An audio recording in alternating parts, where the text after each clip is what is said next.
Well, let's get you on the air and talk about how you're the livest kid in Detroit first, okay, bro? As soon as we were live on the air, the first thing out of my mouth was, "Yo, this is Jay. I'm the livest kid in Detroit. And get ready, y'all. Ron P and Reggie Hot Mix are about to premiere ICP song, Dog Beats." That's all I could say. They just stared at me pissed off. At the commercial break, they promptly had me kicked out of the station. After that, we'd call Reggie and Ron all night long about playing our tape. Finally, after months, they played Dog Beats one night at 3 in the morning, right when the show was going off the air, probably just to get us to stop bugging them. I remember it so clearly. We were all sitting in the dark up in Joey's bedroom, waiting and listening for hours, just like we did every weekend. Every song that came on wasn't ours. It hurt worse more and more. Finally, they played 2 minutes of Dog Beats. In the city, posse got the Dog Beats. ICP, we got the Dog Beats. No, you don't stop with the funk from the old days. Start nodding your head as the beat plays. Yeah, the ICP has got the Dog Beats. In the city, posse, and we playing for keeps. And I know that you're liking this funk, cause I can hear my voice coming out the trunk. And you'll ride, don't take me for a sucker. You'll leave it unattended, I'ma take them on the Q to the D to the OPE. Hitting 03 with the ICP, I like bass, treble on the 10 stuff. Throw a kick it in the back of a bus with that 40-0 or that strong bull. Shooting craps in the back of the liquor store, and I'm hitting, and we'll keep it at that. You all joke, not too dope for that. Man, we thought we had a platinum hit at that point. I remember I was mad about one thing though. The volume of Dog Beats was so much lower than all the other songs they were playing. What could we do? Why was Dog Beats so low? It was cause it was only on a cassette. We moved on to a more professional angle. Alex went to WJLB, which is still one of the biggest rap and R&B stations in the country, if not the biggest. Alex made an appointment with the program director, Captain Chris McClellan. He met Alex in the lobby very cordially. "Come on in my office." "Sure, come on." He closed the door. "What can I do for you, Alex?" Alex started his pitch. "I got these guys. They're from Detroit. They're local. They're the shit. This is their single, man. This is Dog Beats." He gave it to him on a thick vinyl record that we had pressed up especially for him. "All right, let's listen to it together," the radio guy said. He picked up on the P-Funk sample right away. "Oh, George Clinton. Cool, very cool. Wow. Oh, wow, this ain't bad. Hey, do you have a photo of these guys or something?" Alex pulled out the Dog Beats flyer with me with the stick and Joey with the high top fade and handed it to him. His face froze. "Oh, they're white kids. Oh, okay. Well, we'll call you." That was it. Boom. The door behind him. Maybe instead of getting it to the people who could put it on the radio, we should get our music to the people who were on the radio. One night we heard Reggie and Ron hyping their show. "Yo, we got Esham coming down to the studio." Now Esham was like a superstar to us. He rapped about satanic shit and had like 2 full albums out. He was just the most evil, pure Detroit rapper there was, and he was selling thousands and thousands of albums all on his own. They were getting paid. To us, Esham was larger than life, untouchable, almost even more than the stars on MTV and the radio. The weirdest thing about Esham though was even though I collected all the Detroit rap I could ever find, by the time I ever heard and finally discovered Esham, he already had 2 full-length albums and 3 EPs out. I had somehow missed him all that time. I never even knew he existed. So Joey and I raced down to the station to try to meet Esham and his crew. We ran up to Esham and his manager in the lobby, and I hopped right on their dicks. "You guys have built an empire, man. You guys are everywhere," I said. "Empire," Esham's manager James, who was also his brother, said. "Yeah, I like that word. We're coming up, man. Look out for us," I said. "Yeah, do your thing, man. Good luck, homie," Esham said. "You got a tape or something?" I gave him Dog Beats. "Well, we need to get up to the station," James said. "Man, you guys are the shit," I said. They were gone up the elevator, and we were geeked as hell over just meeting them ninjas. That was Esham, man, right there, dog. Hell yeah. I gave him a Dog Beats tape, too. Man, they had leather real-life production jackets on. That was the name of their label and everything. They had 3 other ninjas with them who handed us Esham flyers and all that. They were so professional and so fresh looking with them leather jackets. We were in shock. I don't know what the movie 8 Mile was like because I missed that motherfucker. So I can't say if it's really like real life or not. But as far as I know what the local rap scene was like in Detroit back in the day, I can tell you this. Freestyle battles and open mic poetry rhymers were never part of our scene. It was never part of our come up. It was all about the players who never waited to be discovered. It was all about people who were putting tapes out themselves. People who were pressing up their own music and putting it in stores. Instead of waiting around to be discovered by somebody, they instead injected themselves straight the fuck up into the rap game, the very way Esham's crew did. We followed them same steps, and that's the only rap game I ever remember in Detroit. Real players themselves making real moves in the game, selling records themselves, proving they were able to sell records and not just freestyle battling in some open mic night fucking rap hall. I'm talking about real players who were putting their product in stores, trying to prove that they could sell themselves and be discovered that way, making money off the rap game, putting their shit in the stores, getting out there, not just freestyling, hoping some superstar fucking somehow miraculously discovers you. We didn't wait around for that shit. We were putting our product in stores like Esham and them, making money. Esham and them were driving new cars. We wanted that life. We wanted to fucking succeed on our own terms, building our own label. That's the Detroit rap scene I remember from back in the day. Real players. When Dog Beats came out, sometimes we'd hide up in this storage room at Alex's store, Hot Hits Records, and we'd listen to Alex try and pawn our tapes off to people. There was a nail hole in the wall, so we'd take turns watching Alex in action. Kids would come in and ask, "You got that new EPMD?" "Fuck EPMD, man," Alex would snap back. "You gotta check out this ICP." I see who? ICP Dog Beats. It's so fresh, man. Nah, I wanna get that new EPMD. Man, I'm telling you, this ICP though, you gotta check this shit out. Alex just wouldn't let them go until they bought Dog Beats. That truth was, Dog Beats wasn't selling everywhere like we had hoped. We'd given away more than we sold altogether. We needed another plan. We called our 25th meeting in Alex's mom's basement, that same earwig-infested basement in the ghetto-ass part of Oak Park, right near where we used to live. Up until that night, all the meetings in Alex's basement were only about shit like, where are you gonna promote?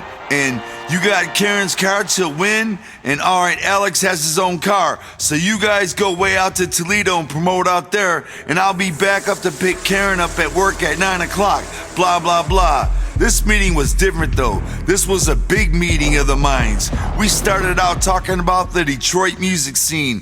At this point, we had never even tried to focus on the whole country. All we were focused on was the local scene because that's where we were, and also because that's all we could handle at this point. There were only 2 major local rappers making any noise in Detroit at this time. One of them was Kid Rock, who had his first album out called Grit Sandwiches for Breakfast. I had it in my collection, but I never really liked it because it wasn't really a local release that he'd put out himself like all the other local rap tapes I collected. Kid Rock's album, Shit Sandwiches, was a major national release put out by Jive Records. Plus, I wasn't much of a fan because I'd always thought he rapped kinda weak. I never liked that faggy sounding, bouncy, whining rap style that so many white rappers like the Beasties or Fred Durst often used.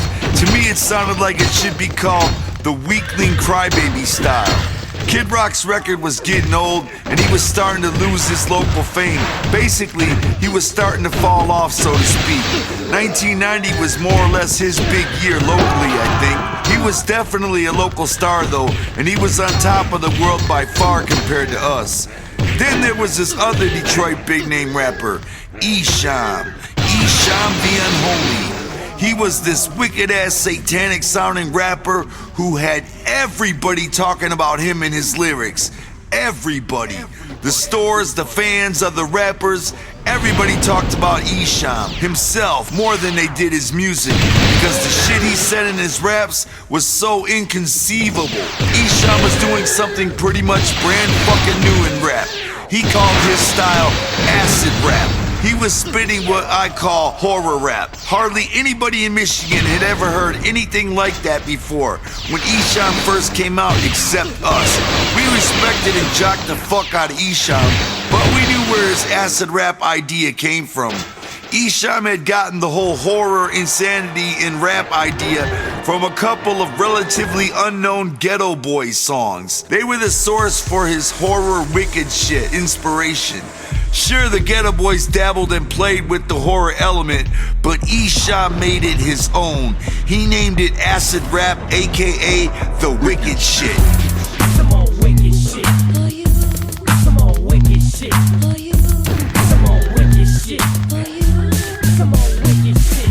Midnight's the witch's hour and you're outside. Somebody made a real life product tape and committed suicide, trying to save the soul. It can't be done. A holy to the son of Satan. I ain't the one. Congratulations, brothers and sisters who prayed for me. Some slave for me, you still pray for me. I made a rhyme, satanic, gonna make it vomit, and I say I'm the shit. When it comes down to it, you knew it and know it. Satan's poet. He gave it a life and a style. He dropped it solidly in pretty much every one of his songs. The Ghetto Boys were the first to do horror rap, as far as I know. And I fucking done an investigation, and it turns out the first horror rap song ever recorded that I know of was recorded back in 1986, written by a rapper named Prince Johnny C, who at the time was in the Ghetto Boys, and the song was called Assassins.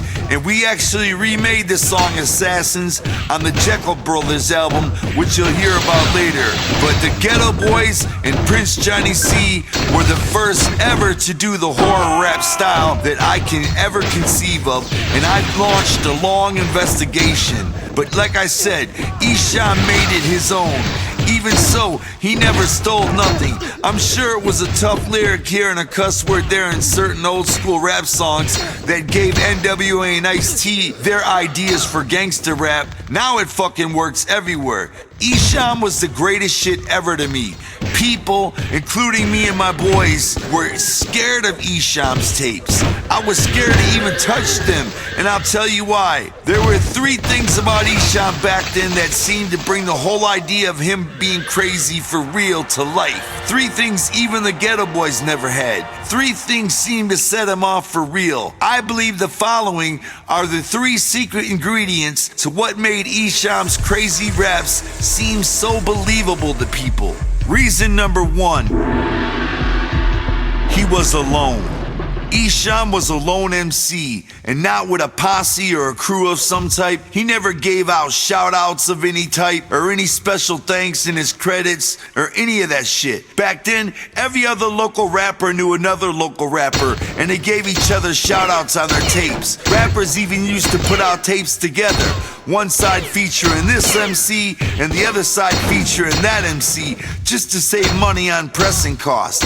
Not Esham. He had full albums out, with full color, with nobody on them bitches even in the credits. He never really had any other voices at all in his music either. It was always just him alone on everything.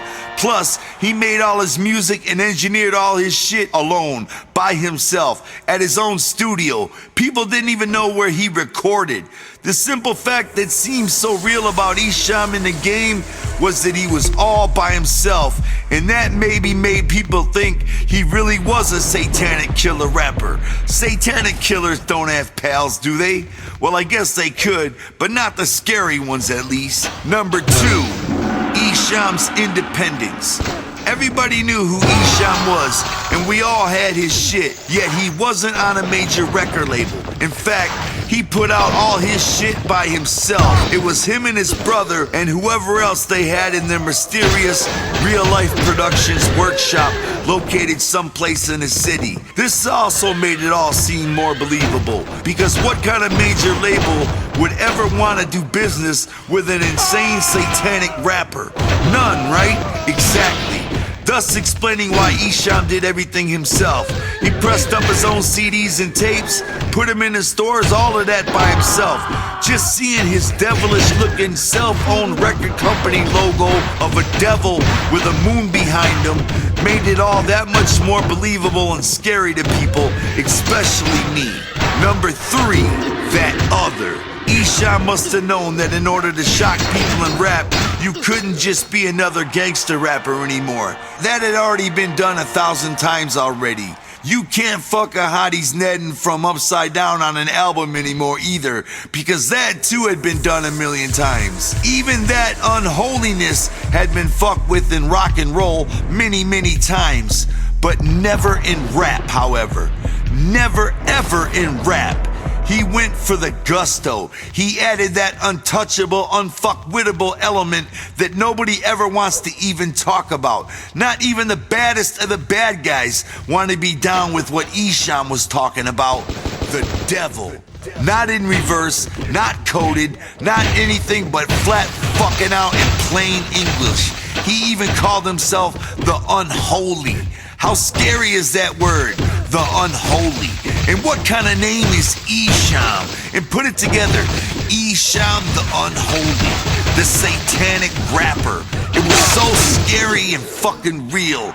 Not all horror, though, is all about that shit. The original Ghetto Boys were the first ever to kick the wicked shit, as I said, with a song called Assassins. They were the absolute first ever to do horror raps with rhymes like this. My father was a priest, cold-blooded, he's dead. Hypocrite, I caught him basing, so I shot him in the head. Poured on the holy water, blessed the dead is what I said. Then heard the demon screaming as his body bled. After that, the Ghetto Boys patented horror rap again with their second album, Grip It, on the other level, with horrorcore songs like Mind of a Lunatic, Trigger Happy Nigga, and much, much more way back in 1990. Nonetheless, Esham took that style and really stretched it out into a whole new Detroit thing. We were fucking hip to that, and we were down with it. We looked up to him like a giant. We talked in Alex's mom's basement. Man, look at LA for example. First came NWA and Ice-T. Then came Compton's Most Wanted, Above the Law, WC and the Mad Circle, and everything else in gangster rap, right? All these rappers are doing gangster rap in LA. Gangster rap is known worldwide as LA's style of rap. Well, what is Detroit's rap known for? The unholy Esham. Then you got redneck-ass Kid Rock riding around in a tractor in his video. This is some crazy-ass cartoon shit.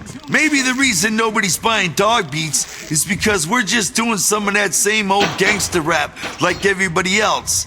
Man, we ain't from fucking LA. Why don't we just get brave and add this crazy Detroit sound? Like Esham, let's do what we're about. The wicked shit. Let's make Detroit the home of true horror shit. Only fuck that shit. We ain't gotta rap about no devil shit. We'll discover our own shit. More moons had gone by. Let's add our own sick humor too. Let's create something brand new. Look at Detroit's music scene. It's crazy. You got a redneck kid from 28 Mile Road and a devilish 666 rapper. This is fucking music for the man. Let's tap into our creative side. Let's dig deep and find what pisses us off. Let's keep it real, y'all. According to most people, we ain't the shit. We're scrubs. We are and always have been broke as fuck, and we're known for it. We ain't tough gangsters. We've been getting fucked off our whole lives. We've been the scrubs. So we might as well try and rep it the same way. Let's rap about the shit that makes us wanna become serial killers. Let's just let it all out, you know? Let's dig deep inside and pull out the stupid shit that makes us who we really are. And let's rap about it. Let's put our biggest fears and angers on tape. Everybody can relate to their own dark side. No matter where you're from, everybody was down. Then we all agreed our gangster-ass name Inner City Posse didn't really fit with where we were headed. All the real members of ICP, the gang, upped and quit after Dog Beats made a little waves anyway. Joey, John, and I all agreed to keep the ICP part. We felt we needed to still rep the letters ICP to let everybody out there always know that Inner City Posse's last 3 members never left and died out. We still are ICP, bitch. How about Ice Cold Pimps? How about inner city players? Inner city psychos? Insane crazy psychos? We went through anything you could think of. Then I remembered the dream I kept having about the clown running around in Del Rey. I would still have those dreams every now and then, and this clown was becoming almost something real to me. In some dreams, he would be trying to talk to me, but I would only see his mouth moving with no sound coming out. Sometimes I would chase after the clown, but he was always too quick to catch. Then the name for ICP kind of popped into my head. As I was having these thoughts, and excitement began to build inside my stomach. I have it.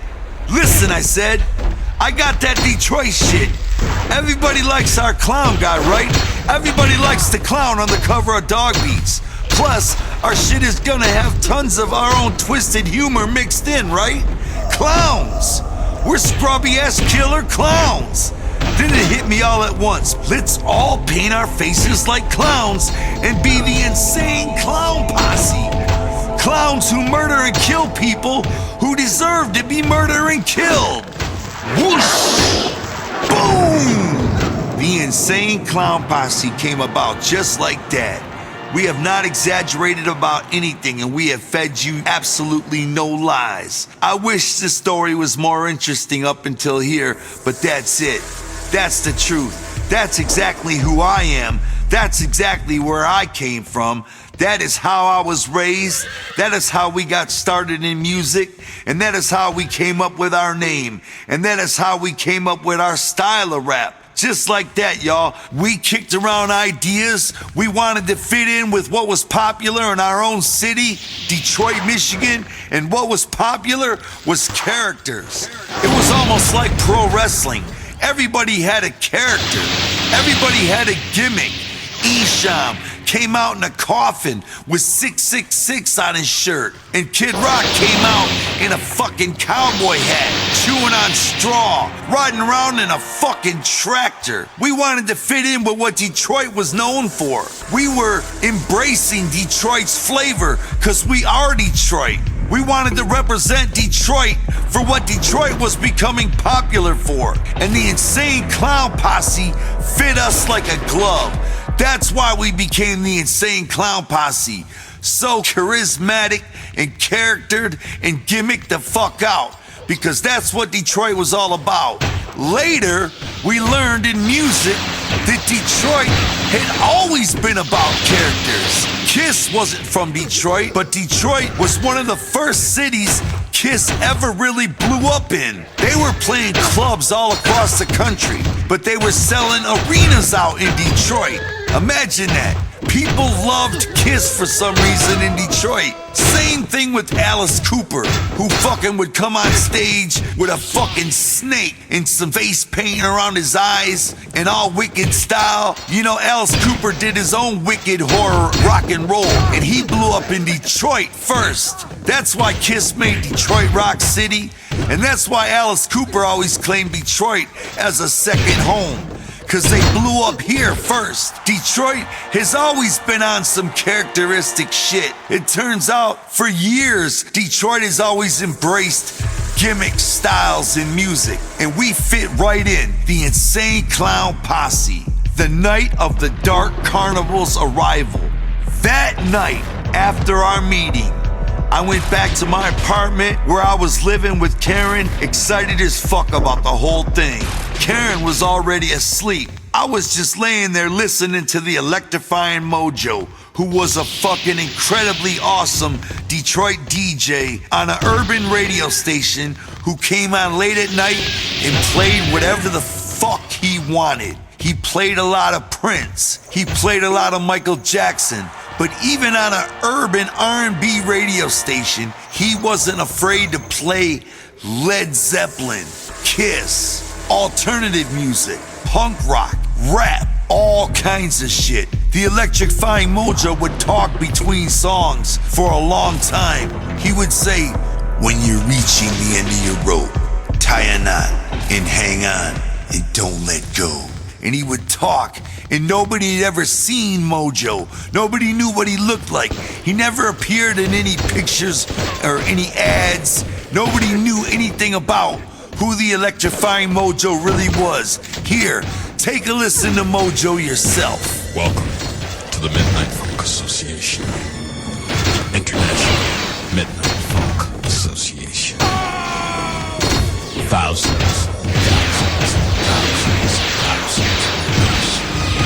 all over the metro. International Midnight Funk Association.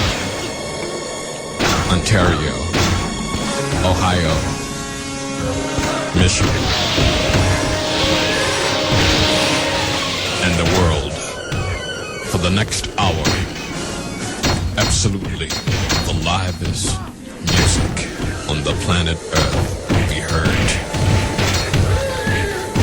For the members of the Midnight Funk Association, please rise. So I was just laying there, listening to the electrifying Mojo, with the volume down low, trying to fall asleep. Instead, however, I was thinking of all the possibilities of our new name and image. So fucking excited, so geeked up about everything. Right when we came up with Insane Clown Posse, it just fit like a fucking condom on a dick. It just fit fucking tight and perfectly. And then imagine that dick sliding up in Beyonce's netting. That's how fucking good I felt. I knew we had found our name. I knew we had reached our calling. I couldn't fall asleep. I was too excited. Suddenly I felt a creepy sensation come over me though. It even made me jump up and look out the window at first. Come to think of it, this might have actually been the first panic attack I ever had in my life. But it wasn't a panic attack of fear. It was just a panic attack of excitement. I'm trying to explain it. I'm not going by the book here, yo. I'm going off the top of my dome. That night, I remember it so clearly. Excitement was just raging through me. And as I was laying there listening to Mojo, just the ideas and the possibilities were rolling, steamrolling through my mind. I could feel it in my legs, the anxiety and the excitement and the happiness. Insane Clown Posse will paint our faces. Everybody loved that clown on the cover of Dog Beats. And I'm not gonna lie, Esham had an EP out called Homie Don't Play. And on the cover, he was in clown paint hanging out of an old Impala. And when I first saw that tape, I thought, does this guy really wear clown paint like that when he raps? I asked the guy at the counter and he was like, no, that's just for the cover of Homie Don't Play. But that idea, rapping in clown paint, stuck with me then. And then, months and months, maybe years later in Alex's basement, when we came up with the name Insane Clown Posse, and the idea of painting our faces as clowns, it was like busting a fucking hour-long nut all over fucking Shakira's hips as she's belly dancing. It's hard to explain, but I felt as if there was something else there with me. It was like as if there might have been a cop car outside coming to pick me up and take me to jail. Or a posse of my enemies might have been out there circling my house. I felt a little fear. I felt like trouble was riding up on me, but it wasn't. I didn't have any reason to feel like I couldn't relax, but I couldn't relax at all. This very much might have been my very first panic attack. I was probably 19 or 18 when this happened. I listened as Karen breathed in and out. I stared intently through the open bedroom door out into the dark hallway that led into my living room. I almost expected to see something because that strange feeling seemed to be coming from there. Suddenly a dark shadow walked into view, very much like when me and Rob saw the figure of God walking up the steps when Mark Walensky was spending the night. But this was different.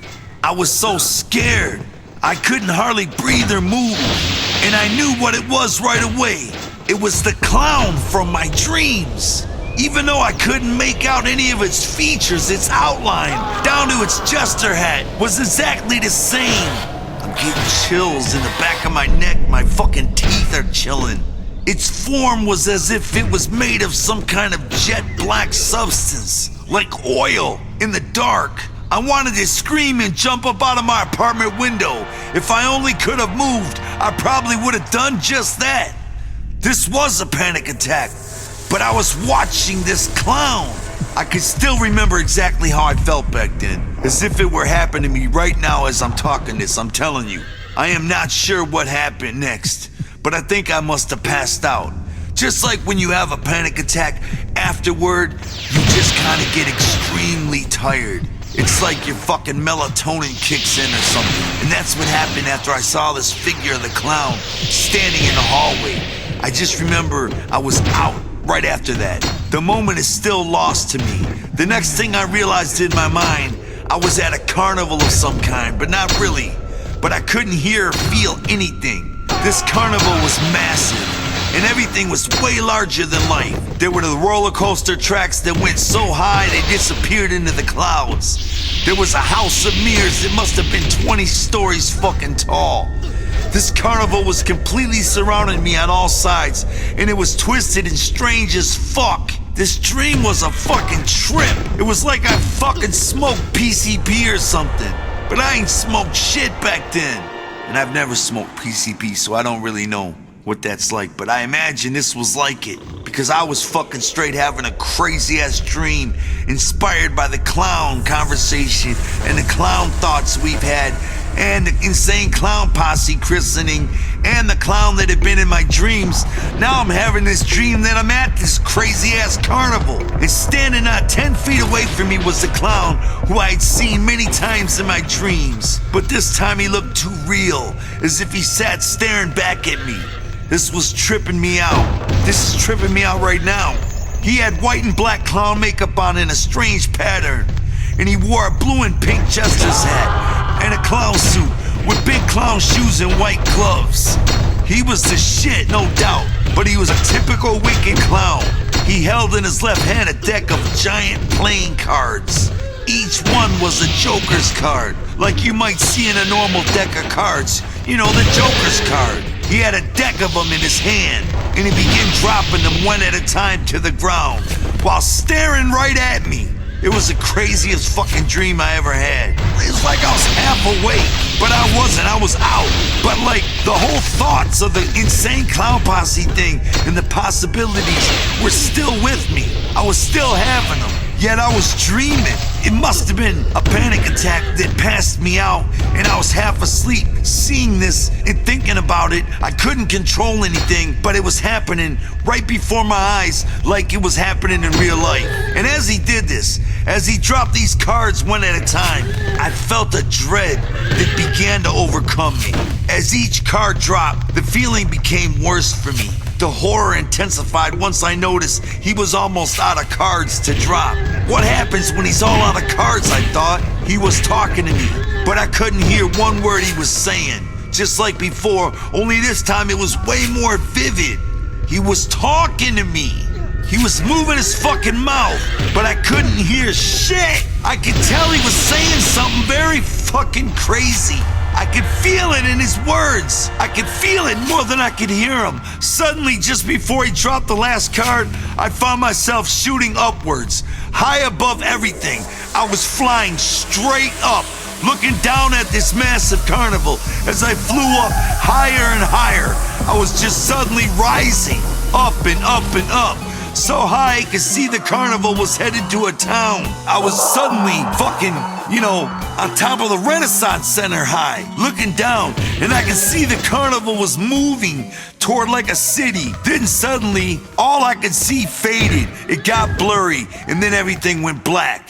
Everything was pitch black. Even though I could see the blackness, I didn't exactly wake up just then. I was still out, and I couldn't see nothing.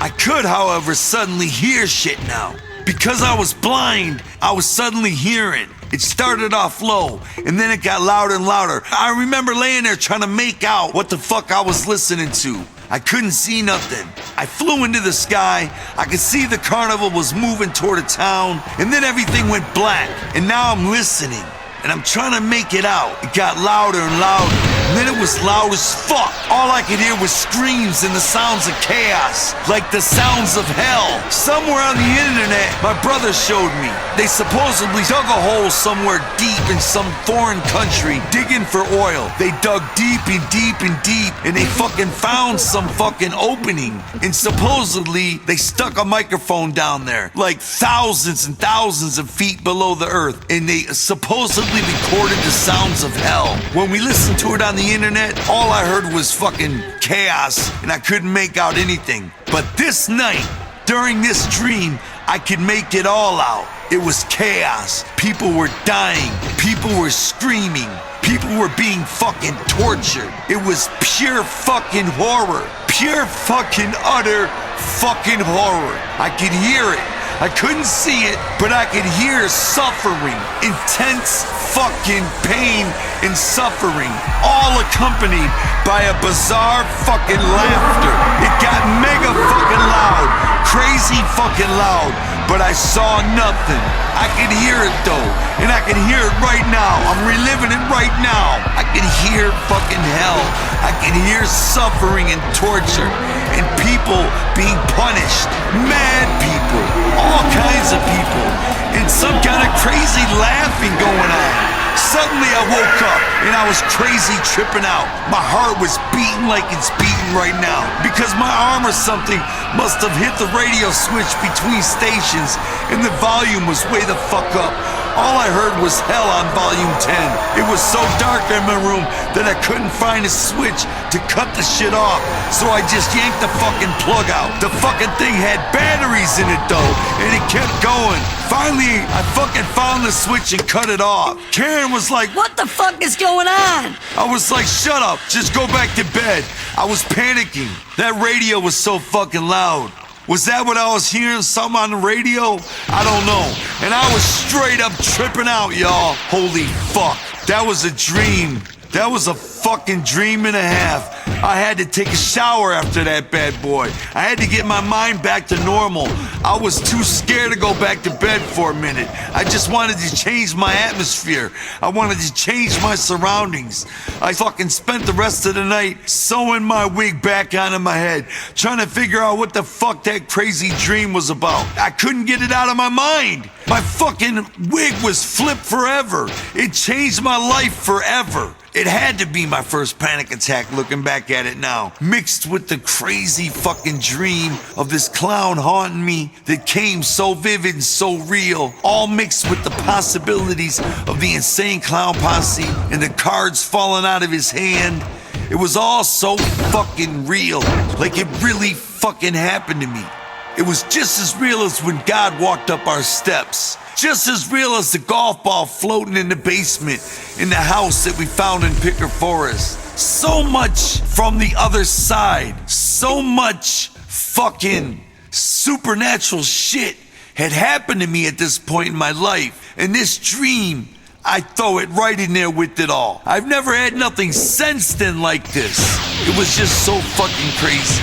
What the fuck brought that on? What the fuck? But it changed my life forever.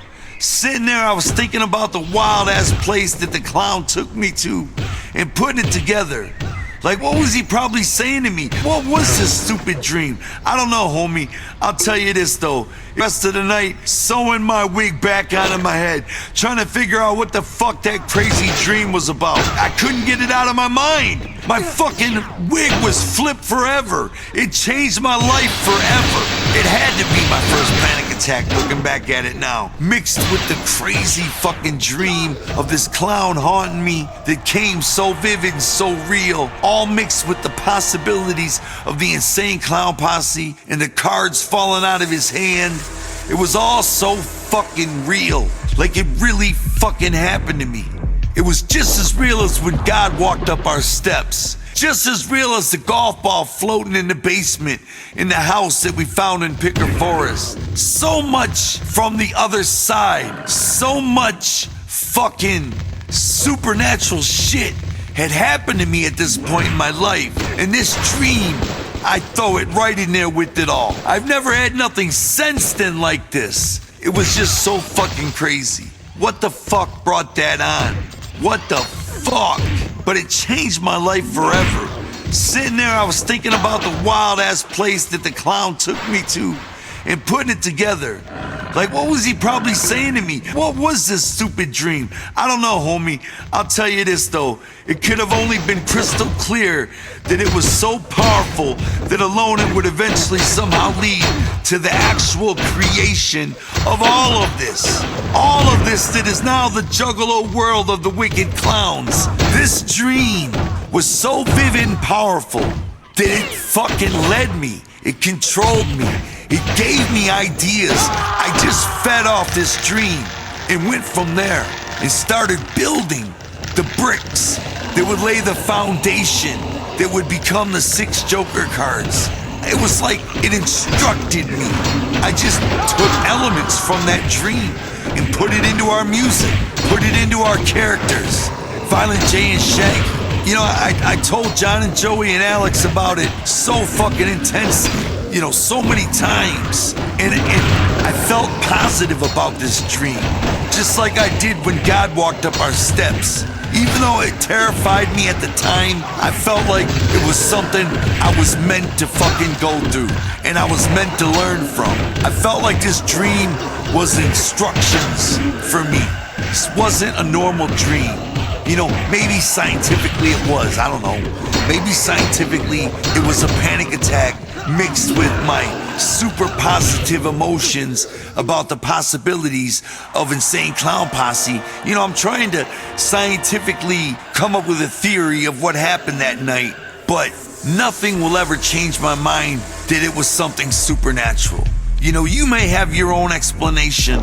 A doctor or a psychologist or a therapist might have their explanation, but I'm telling you, my experience, this was something supernatural. This was something magic. This was meant to teach me something. I don't know why me.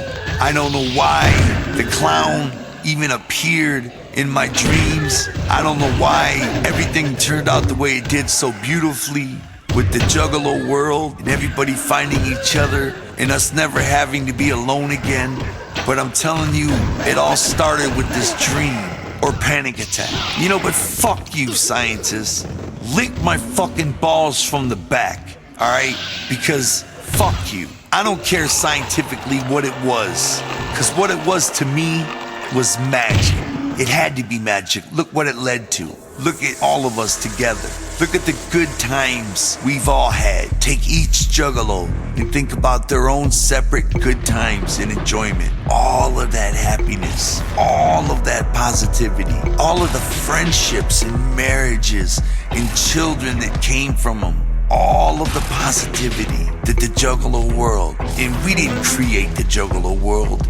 It happened to us, just like this fucking dream happened to me. And I'm telling you, all of it, all spawned from the meeting that night in the fucking dream I had that night. It all spawns from that night in the apartment next to Karen Chida, laying there. Because if that experience never happened, we would have been on a whole nother page. I don't know where you would be or where I would be, but everything is happening as a chain reaction because of that dream. Because of my vision and what happened over the next couple of days, I began to realize that either I was chosen for a grand purpose in this world or I had gone completely fucking insane. Even now, I'm not sure which one it is. Most people during the course of their lives never see monsters chasing them down a fucking street, or an image of God in their own home, or visions from a dark carnival. But I had seen them all, straight up. By the time I was 19, I had saw these things. I swear to you, on my children, this is what happened to me, to the best of my knowledge. Alright, maybe I'm fucking insane. I'll admit it. I'm on mad antidepressants. You know what I'm saying? I'm fucking bipolar. You know what I'm saying? My grandmother was insane, you know, and spent her life in an insane asylum from her 30s on. And that shit is genetic. And maybe I'm crazy. So maybe the monster that chased me that night was in my head.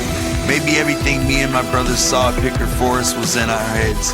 Maybe this whole fucking dream was just a typical night for somebody insane, you know? But I believe it was all meant to be.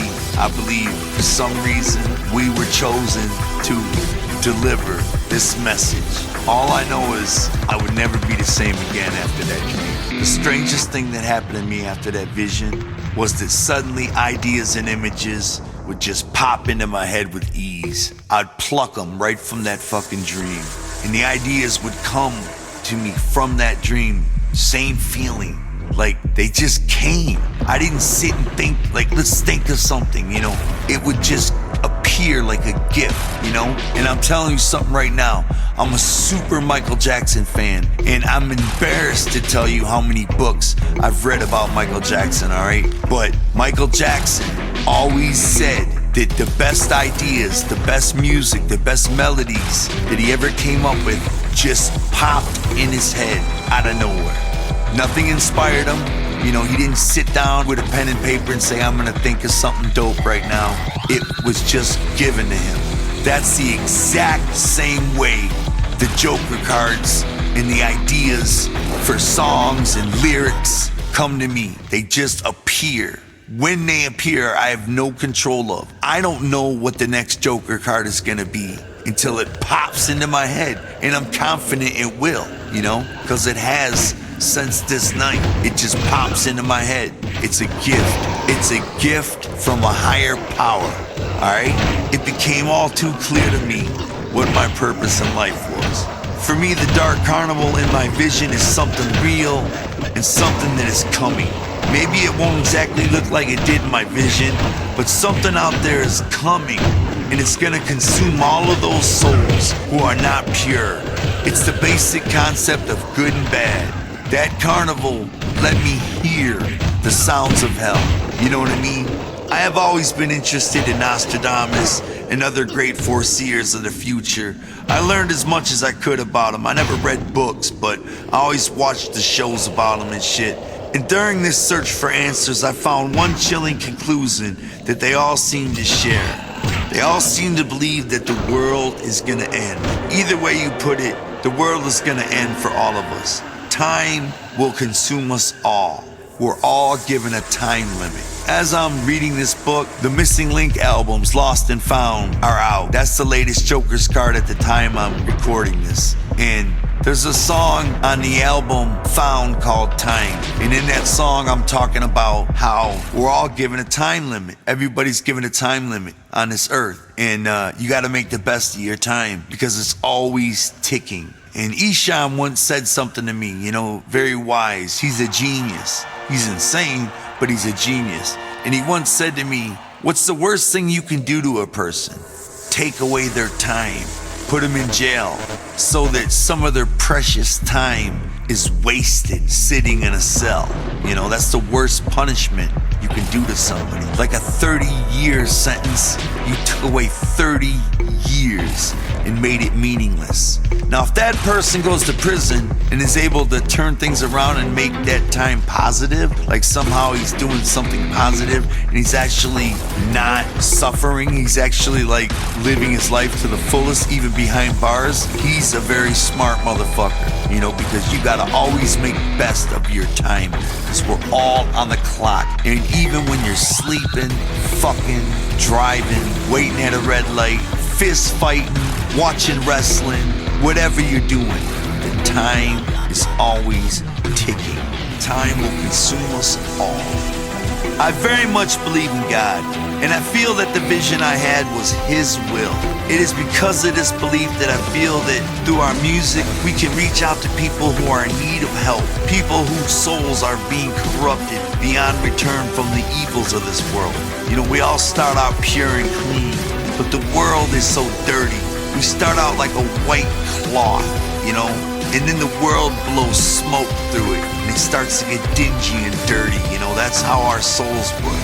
I believe that with our music, though, even though it's apparently violent and extremely outwardly ruthless in its appearance, it has the power to attract and draw people who are lost from God. They can hear its deeper, truer purpose. The violence, the wicked shit, the fucking humor, all of that shit draws you in and makes it entertaining. And a lot of our music is just about entertainment. Most of it is. And I very much enjoy it. I find it entertaining, and if you're listening to this, you probably do too. But in there, layered in the music, is what we really want you to hear. We want you to hear the basic message of heaven and hell. We're not holy rollers by any sense of the word. We don't go to church. We don't have a particular religion. And I don't believe the Dark Carnival is a religion People say that, and if it is a religion for you, that's fine, but I don't look at it like that. I just believe in a higher power.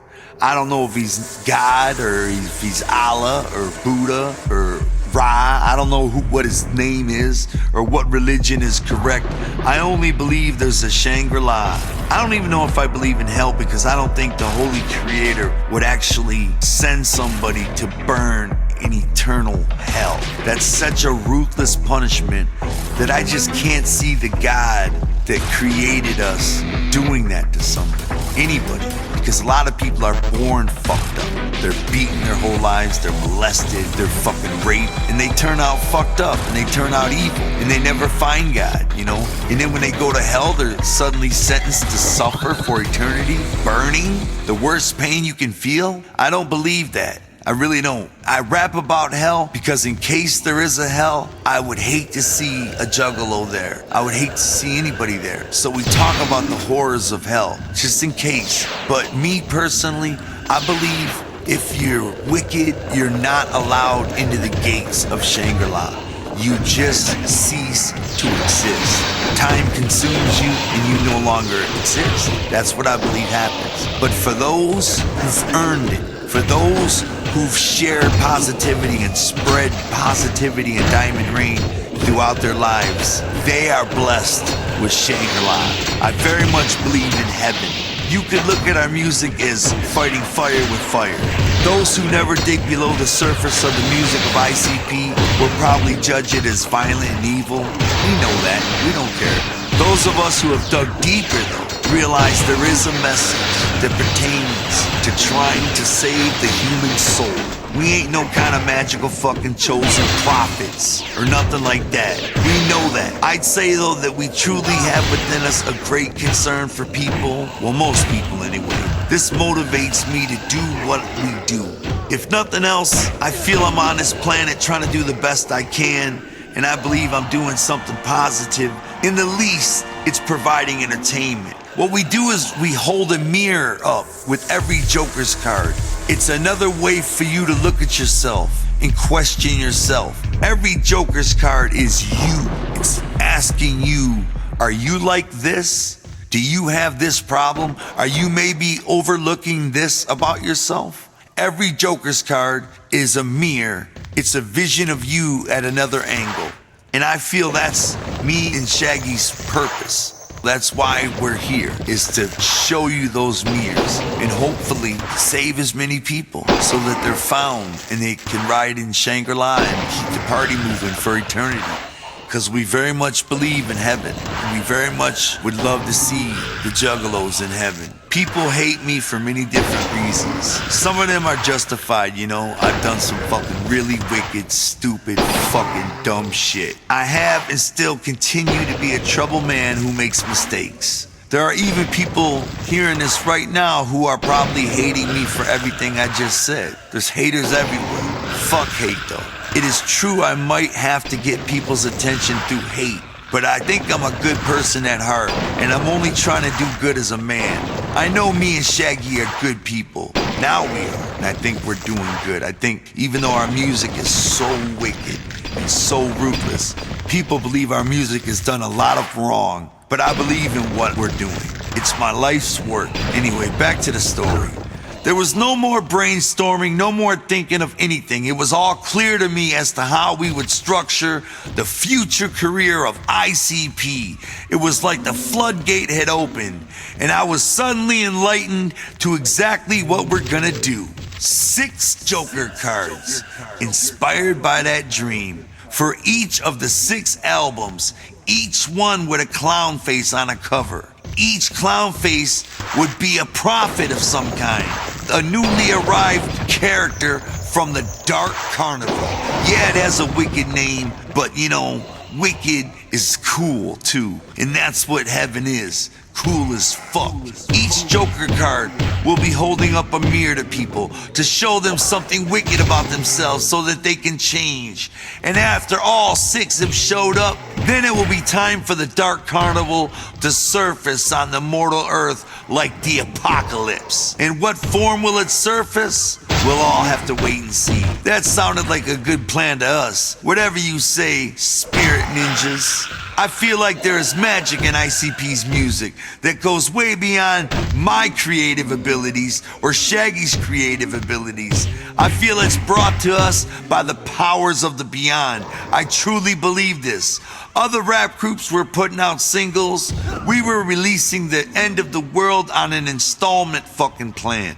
The Dark Carnival dropped the ideas into our heads like bags of sand backstage at the opera. You just have to experience real good magic to understand the feeling. Now I know it sounds hokey, and believe me, we've taken shit for even mentioning the Dark Carnival in interviews. You have to understand though, I wasn't into clowns. We weren't into any of that shit growing up. We never had a fascination with carnivals or clowns.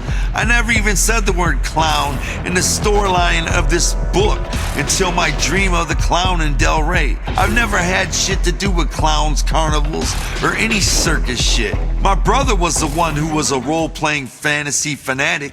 Shit, I couldn't read a book long enough to stay focused on what I was reading. The thing is, this thing just hit us. It hit us the same way people on late night TV describe how they were hit by the Holy Ghost. Me, Joey, John, Alex, Billy, all of us, we were all hit by this fucking Holy Ghost that was the Dark Carnival.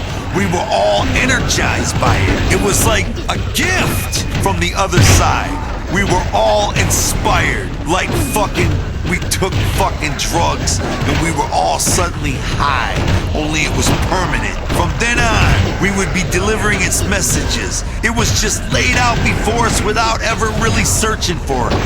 Pure magic, y'all. It had just showed up. Scary as fuck style, and we said we're gonna do it like this, and don't worry, I got your back. Everything's gonna be okay. We felt positive about our idea. We felt positive about delivering these messages. We felt positive about saying the end will consume us all. And of course, the world didn't end after the 6 Joker cards, and now we're doing 6 more, but that's all we know how to do. Deliver Joker cards and warn people about themselves and how time is ticking. Nobody knows when the world's gonna end, but I know one thing, your personal clock is ticking, and that shit is gonna run out one day. So make sure you're Trump tight when it does. Make sure you're found. Wow, man, wow. Why us? I don't know. Why through music? I don't know. Why the vision? I don't know. I don't have any of your answers. Your guess is as good as mine. I can't explain a fucking factual thing about it. I just know that it's here, it happened to us, and it's real. Now let me ask you, do you think I'm smart enough to come up with something like this on my own?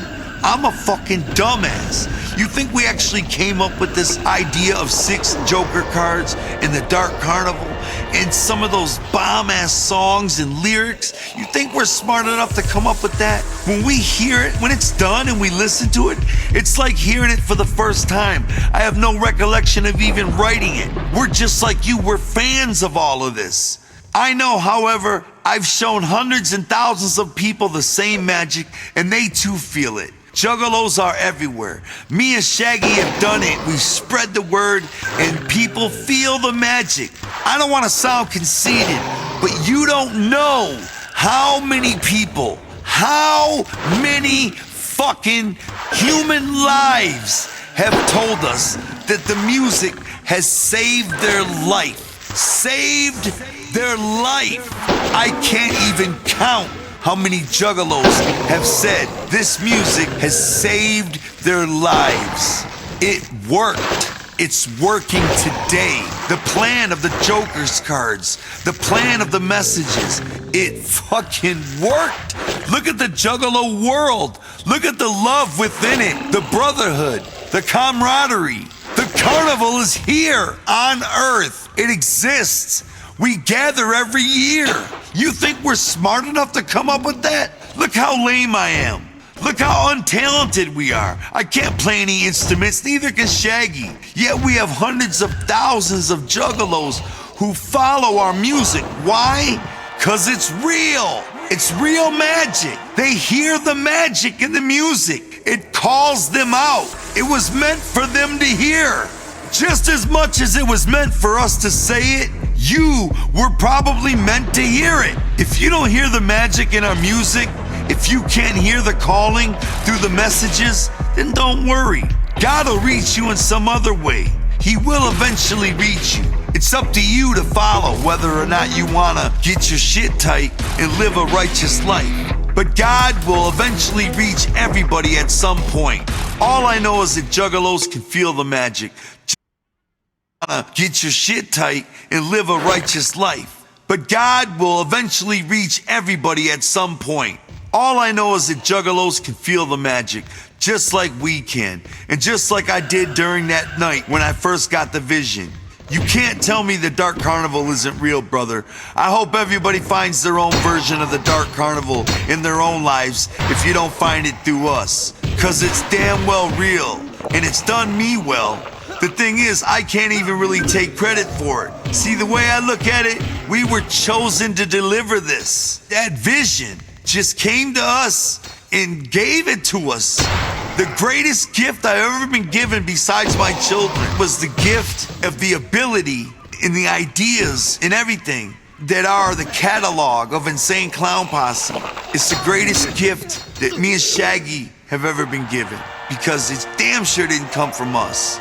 Honestly, I mean, look at me. I bought houses for my family. I help run a company where anybody who works for us can have it all if they work hard enough. All that, and yet still, I eat NyQuils. You know, I've had a Vicodin problem and take Tic Tacs to go to sleep. I've had to take panic attack medicine. I'm as human as anybody. The Dark Carnival ain't about making me, live a holy life.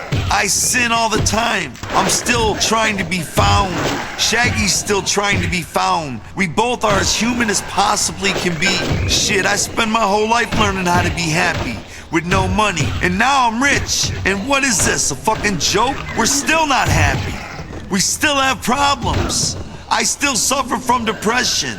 That's why I can honestly say I think the Dark Carnival is God. I really do. Because it's a challenge. It's hard to follow and live a righteous life in this fucked up world. There's so much temptation. There's so much fucked up shit out there to pollute you. It's hard. Me and Shaggy don't live this righteous fucking life. We live a human life. Shaggy's battled alcohol. I've battled fucking pain pills. We've had our fucking share of trouble. We still live lives. I've been addicted to food. It's not all holy, easy shit, We're still suffering. Even with all the success we have in our personal lives, we still suffer. I realize that he has to speak in a language that in today's world will understand it, and they'll listen to us. We have to speak in a language that's gonna be cool to juggalos, to give them a fair shake, but we wanna reach them all with the real message. Rich people making it to heaven is like fitting a camel through the eye of a needle. But going to hell is as easy as walking through a gate a mile wide. That's what it says in some Bible. The chances to make it into heaven are slim and none.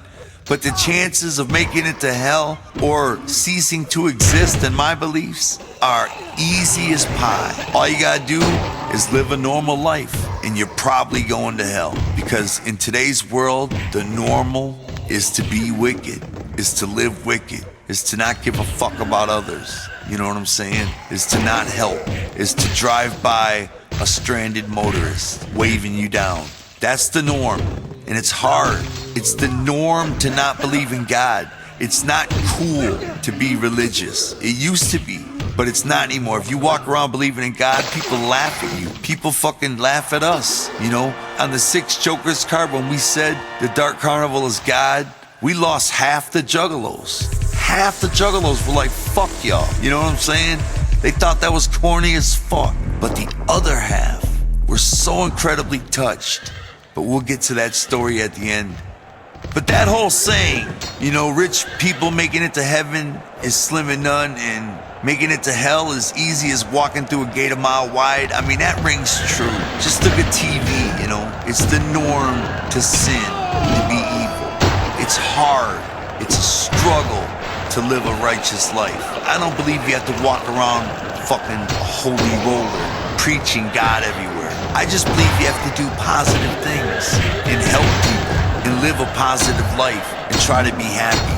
And I believe you'll make it to Shangri-La. If you're more positive than you're negative, if you've done more good in the world, I believe you're all right. But if you've done more bad, if you've been a nuisance on the planet, I believe you either going to hell, if there is one, or you're gonna cease to exist. Now, what would influence us to do all of this besides a higher power?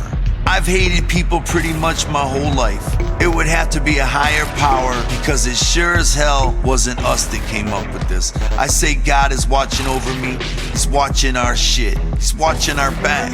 I believe I'm rolling with Jesus, you know, not personally like Shaggy and myself in our personal lives, because we have to prove ourselves just like you do and everybody else. But the message of the Dark Carnival, the gift we've been given to tell, that came from God. I've said it 100 times, you're probably sick of hearing it. Every once in a while, like 1 out of 100, some kid will write, you know that song Rebel Flag? That really showed me what racist my parents are. And I don't want to be like that. I just want to say thanks for making a song about it. And we'll hear that the good the music is doing, you know. People hear, you know, by us making songs about killing racist people, it makes people think, yeah, I don't want to be racist either. So the negative, we hope, has positive effects. That's the idea, that's what we came up with, and that's what was given to us. The ideas, each one of them, as we go along, are given to us to this day. The missing link, lost and found. You know, people say, hey man, those are very much like Shangri-La and Hell's Pit. Well, you know what? That's what was given to me, you know, and that's what we're gonna do. That's what we were like told to do. So we did it. You know what I mean? We did the albums as best we could. And it's a gift. It's a fucking gift.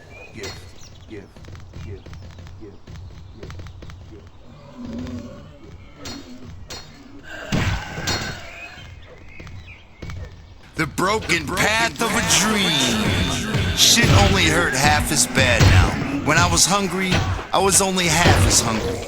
If I was bored for 3 hours, it only seemed like an hour and a half. With the Dark Carnival spirits hanging around, things just seemed better than before. Our karma felt super high. My brother even sent us a fucking hard-ass earned $700 from the army to help us out with studio bills.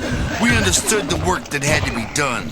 We knew we wouldn't be getting any big breaks. We knew we weren't gonna have a big radio hit. There wasn't some rapper who was gonna come along, we were gonna meet him in an elevator or something, and he was just gonna put us down and take us on tour and give us a fat ass fucking record deal. That shit wasn't gonna come along. Nobody was gonna put us on tour and make us famous. We knew we were gonna have to do this alone, and the whole planet would be working against us. It was like, if we're gonna get 1 million fans, that means we're gonna have to hand out a fucking 1,000,000 flyers. Because only 1 in 100 are gonna even bother to read what the fucking flyer says anyway. We said, let's do it. We started with Carnival of Carnage. Alex made his first managerial move after 6,000 with Chuck Miller, produced only 3 songs, Redneck Ho, Psychopathic, and Fuck Your Rebel Flag. The money my brothers sent helped Night of the Axe get off the ground, but Alex knew we needed to make a move. Joe, let's try to find another studio, he said. What? Joey, John, and I were all shook as fuck. Alex, what if we can't find nobody as fresh as Chuck Miller, I asked. To prove my point, I got the phone book out and found this place called the Temper Mill, right in Ferndale. We knew Ferndale up and down, but we never knew of any recording studios there. Must be some old man recording bar bands or something. I'd show Alex. I'd call up the Temper Mill. A guy named Mike answered. Who do you record there? Do you guys do any rap? Yeah, he said, clearly doing something else, only paying half attention. We record rap. Great, another music ninja weirdo, I thought. Who have you recorded? Esham, Kid Rock, everybody. Wow, what is this call regarding? This Mike Ninja asked. Right away we were like, fuck this guy, he's full of that bullshit. We rolled up there to see if he was bullshit. Mike Clark was this young ass guy with a beard and curly hair, and he schooled us. we found out that this guy Mike had done half the great local shit out there, including ep6 and Kid Rock. He even showed us the tapes. We booked time right away. We went in to do a song called The Juggler. Mikey Clark schooled us that day to a level that we have yet to see anybody beat. He was the fastest ninja in music. All that snare by beat by crumb by snare that Chuck the Snake Miller pulled on us was laid to rest in 5 minutes. We somehow had stumbled onto the best in all of Michigan. Loop up a beat, get a sound, 5 minutes tops. I mean, he told us he once hooked up a track for Kid Rock while he was recording another band, waiting for the singer to get his shit together. So he was kind of the bomb diggity, y'all. At this point, we were still only concentrating on the local Detroit market, and that meant getting our albums into the local Michigan chain record store called Harmony House. They were the kings in Michigan until Best Buy shut their asses right out of business and left them with only one store left in Berkeley, Michigan, of all places, until it went under too. We had sold a few thousand copies of Dog Beats, so we figured we had a good chance of getting in there. Alex looked into it and he came back to the basement one night with the bad news. No way, he said. Harmony House don't know who the fuck we are. Even after I told the guy our name, he forgot it right then. He was just like, beat it. I said, I fucking got it.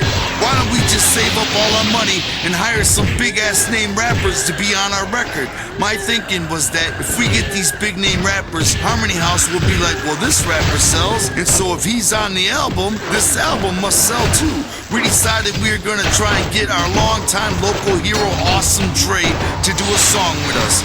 We didn't even think we could call ep6 or Kid Rock at that point. Awesome Dre was older and more played out, and we figured we might have a chance of getting him. When we tracked Awesome Dre down, he was selling African beads at some cultural center on 7 Mile. He wasn't even really rapping anymore. He said he was, but he really wasn't doing shit. We set up a meeting with him and his fresh ass fucking manager.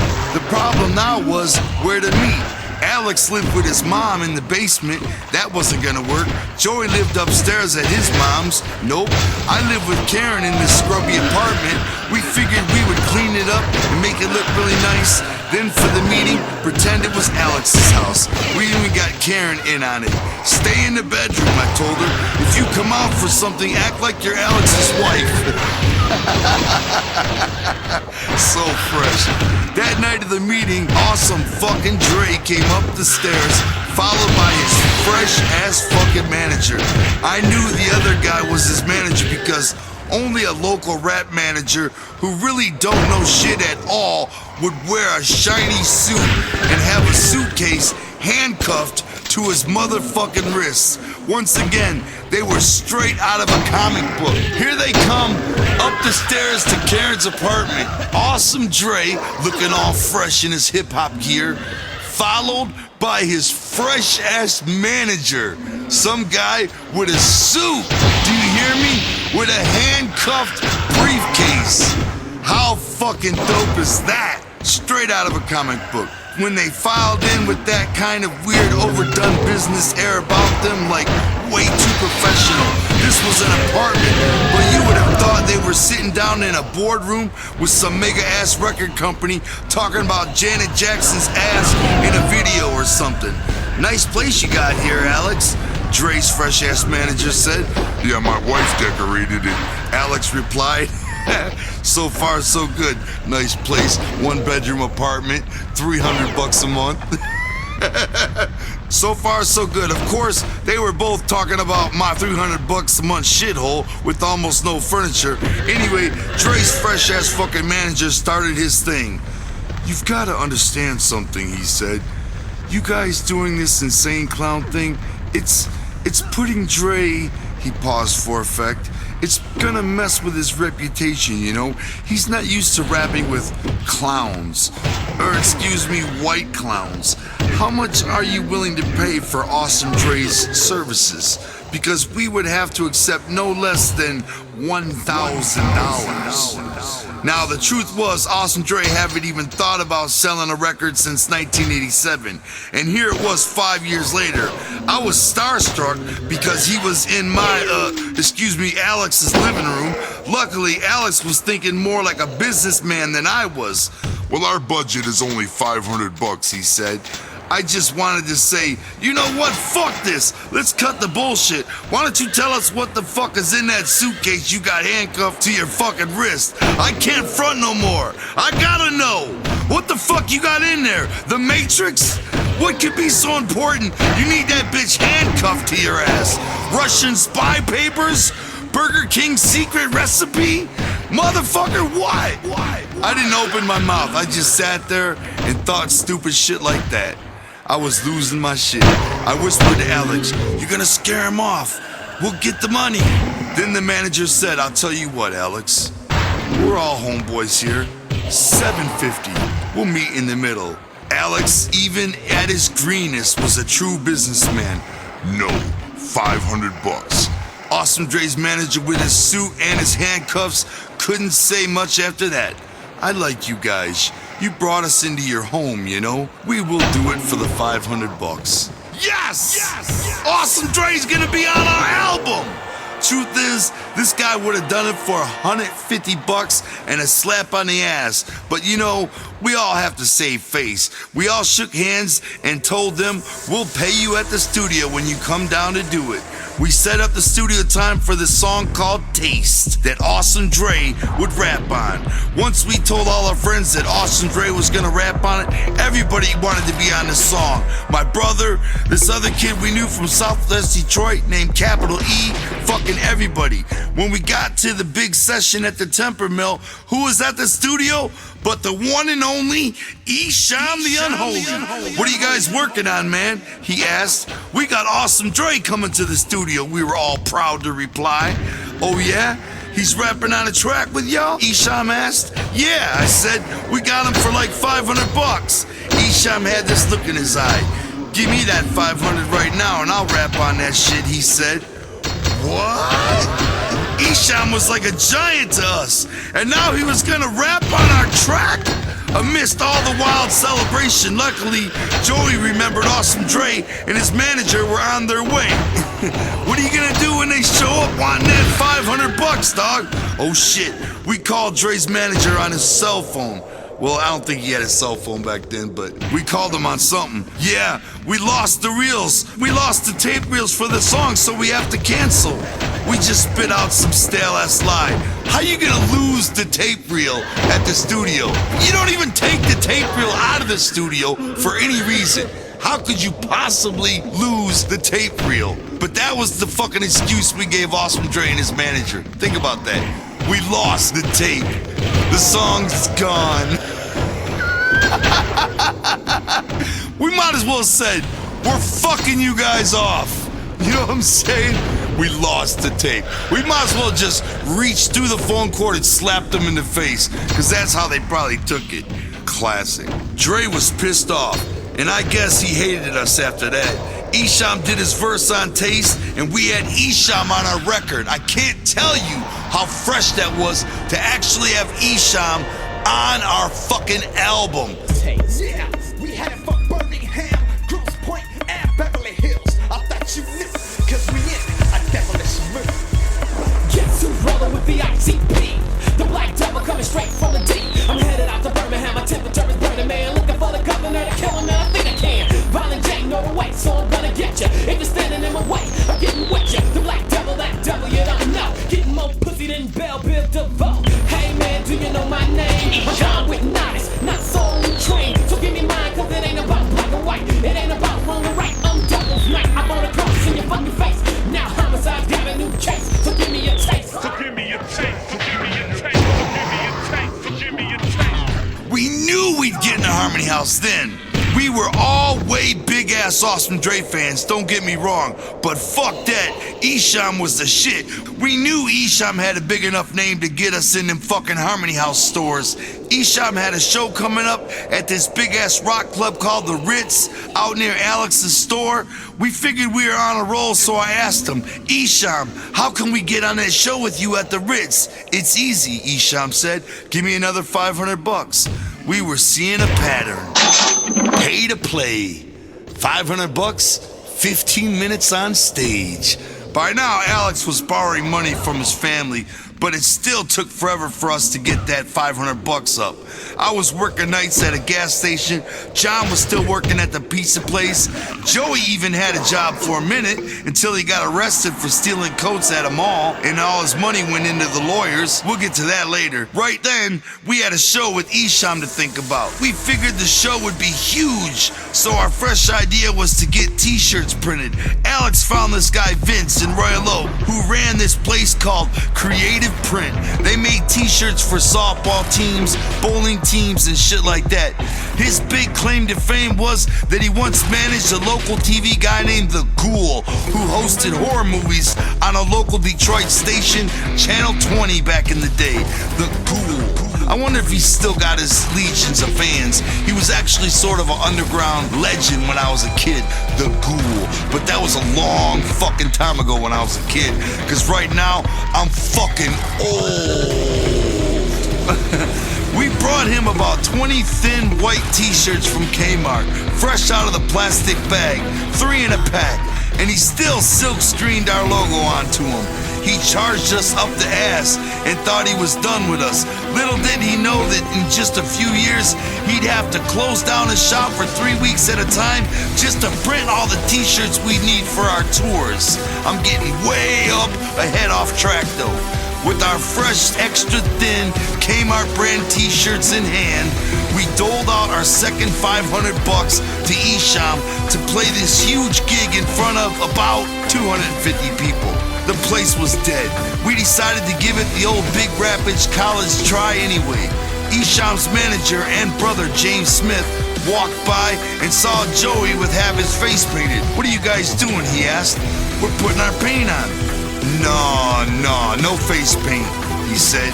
"If you guys put that paint on, you guys can't do the show, man. No fucking face paint." We weren't about to question the mighty Esham camp back then, but I do now. Tell me something. Since when does another rapper's manager tell you what the fuck you can do? Who knows? It's just another example of how much we still had to learn.